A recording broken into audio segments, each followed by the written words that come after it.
কান্নার পানির দাম কত জানুনি? চোখের পানির দাম কত জানেননি? কঠিন কিয়ামতের ময়দানে আল্লাহ নবী জাহান্নামের পারে দাঁড়ায় দাঁড়ায় কাঁদবে আর বলবে, হে আল্লাহ, জাহান্নামের ভিতর আমার উম্মতেরা আছে, উদ্ধার কইরা দাও আল্লাহ, তাদেরকে মাফ কইরা দাও। আল্লাহ রাব্বুল আলামিন, আমার আল্লাহ তাআলা জিবরাইল ফেরেশতাকে বলবে, জিবরাইল, আমি আল্লাহর কুদরতি দরবারে পানির পাতিল আছে, পানির পাতিল নিয়ে যাও, আমার নবীর কাছে নিয়ে দিবা।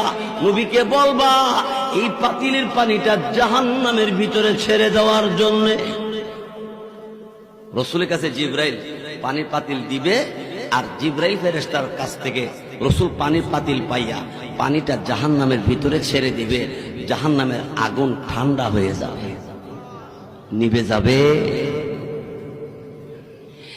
দিলের নবী, আমার আপনার নবী রাহমাতুল লিল আলামিন এমনি ডাক দিয়ে বলবে, জিবরাইল, এত দামি পানি কোন জায়গা থেকে এনেছো?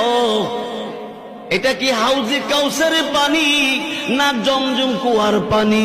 জিবরাইল বলবে, নবী গো, এটা হাউজে কাউসারের পানি না, জমজম কুয়ার পানি না, এটা কি